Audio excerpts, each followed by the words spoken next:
I'm curious on this whole Elon Musk group, and they come out with the SBA about, oh well, they're making loans to. First of all, that was fraud in PPP and EIDL, and I think that's giving SBA a bad name. So I think we should put out a statement from legislation, because one is I think they're cutting 43% of SBA staff, which probably got inflated during PPP because they needed to hire that many people. So, I mean, job cuts probably, but also I think for our livelihood that I want to know what's actually factual, and they were only PPP most likely, and that should be kind of rebutted by Nagel, somebody. Well, let me set Chris up. Chris posted the other day that he was in Chairman Williams' office, and he's there. Anyway, Chris, with that tee up, go ahead. Tell him where you are. Yeah, so I was in Washington for the first 3 days this week. I spent a lot of time with Chairman Williams, who's the chairman of the House Small Business Committee. I did spend some time with Chairwoman Ernst, very brief with her, but I spent a lot of time with her staff. I was actually at SBA as well. So I guess what I would say, Beau, is there's a couple things going on here. Yeah, you have to remember DOGE is sort of a part of the apparatus of the administration, right? Whether officially or unofficially. And so it's there to try and weed out, the fraud, abuse, and waste. And let's face it, there's a lot of it. A lot of us have suspected it for a long time. I think what they're uncovering is, I don't know for sure, Beau, if it was PPP loans.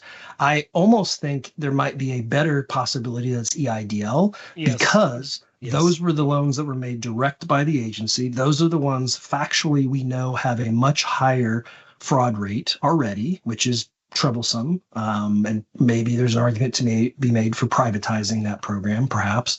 So I think we have to be careful about that. But even with PPP, the reason I don't think you're going to see a statement come out from the agency on this to rebut it is, let's face it, the agency, it's in the executive branch with this administration. That would be like, them criticizing each other. Well, that's not going to happen. Okay. And what do they say? I mean, part of this, I suspect, comes out of the 2021 PPP loans, the round 3, where, if you recall, or maybe some of you weren't participating in that, but what happened was there was some allegations of fraud during the 2020 PPP loans, round 1 and 2, and the government said, okay, well, we're going to step in and we're going to do some extra background checks, and you have to send it to us, and then we will do all these database searches and whatnot, and then we hope to issue the approval on that loan within a day or 2. And sometimes it was 3 or 4, and sometimes you got these notorious hold codes, and I think there was like 78 of them or something at one point, and some of those hold codes didn't even get released until like June 30th, when was the last day that you could actually fund a PPP loan in 2021. So I would place some of the blame at that process. I know for certain, firsthand, that there was some Social Security number duplications. There was some crossover between SSN and EINs that the agency should have caught with their systems. But, Beau, let's face it, this is the media. These are salacious headlines. Headlines sell. And I just think it's incumbent on us in the industry, when somebody says that, to say, well, hey, this is why they're trying to weed out some of these bad actors. It's possible it could get exaggerated. I've been saying for the last couple of weeks to some of these folks, hey, it's great fodder for the media to come out with, a 200-year-old got an SBA loan, or a baby got an SBA loan. But what would be great is if you actually, held it up and showed it, or better yet, put it on the website, and here's the evidence that demonstrates it. Okay, redact the name and some other things, but that hasn't happened yet. I suspect it's coming, but that would really, quiet down the criticisms that think these are all lies and embellishments. I'm not so sure they are. So I think that's the best thing that can happen here is just shed a light on these things and be transparent about it. And I think some of this noise will settle down a little bit.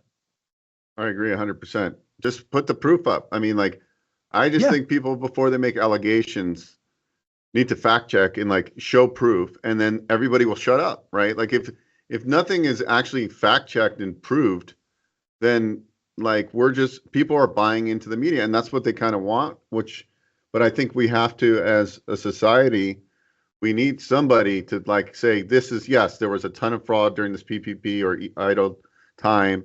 There was a mishap they were trying to save the country at that time so we didn't shut down.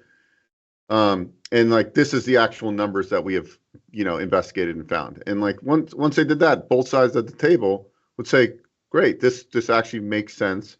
Well, I'm glad it came to the spotlight, but I just think it's detrimental to make these statements without showing actual proof. Since you brought that up, Chris, what is the mood in terms of SBA and the Hill, in terms of all this chaos that's happening? How does that impact the 7A program?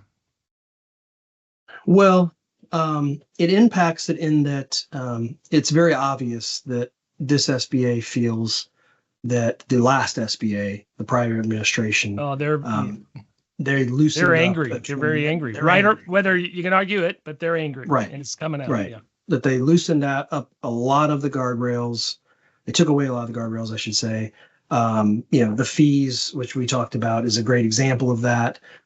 There's a whole bunch of things regarding underwriting, just a variety of different things. They're not happy about it. You're going to see, I think, a number of final rules rescinded. I think you're going to see some things turned back to what it used to be, which, if you've been in the industry for a while, there's a lot of people that feel like that's a smart move. They're very concerned about the SBSS score. Is that really as accurate as we like it to be? These are Or do good we numbers. need to, Yeah. do we need to dial it up a little bit? So there's those concerns. I do think there is support to increase the SBA loan caps, both on the 7A and the 504. I'm concerned that they may do it just for the flavor of the month, which is manufacturing, which I think would be very limiting. And actually circling back to my silver tsunami comment, you're going to hamstring some of those folks. A $5 million 7A in 2012 is an $8 million 7A today. So it's not unrealistic to think that we should move that program up and also the debenture on a 504 to a 7.5 or a $10 million amount to cap. Is there appetite for that? Is there appetite for that? Yeah, that's what I'm saying. I think there is. Okay. I believe it's going to have to come from Congress. My new friend, Chairman Williams, who loves to talk about baseball more than possibly anything because he's an ex-player. But I think he's very receptive to some of these. I call them improvements to the agency that need to happen. I mean, look, at the end of the day, when you're doing SBA loans, if you're on the lender side or the broker side and you're trying to help the small business owner, you're dealing with a federal agency. This is a tremendous public-private partnership. Most people do not understand, not only have we been at zero subsidy on this program for 13 plus years, it's actually negative subsidy, which means we actually produce a surplus, and that's remarkable. Nobody talks about negative subsidies in Washington, by the way. But for this little hiccup that we've got in front of us that they're fixing, and to their credit, they jumped on this pretty quick. I mean, the administrator hasn't even been in there 90 days and she's already changed the fee structure. I do think it's important that we have the agency operate efficiently. And there's a lot of things that can be done better. And I'm not throwing shade on the past administration. In some of these things, I think we're not smart. We're not well thought through. But you can always improve things. And we want to see the agency get better, continue to get better. And that helps all of us that are on this video,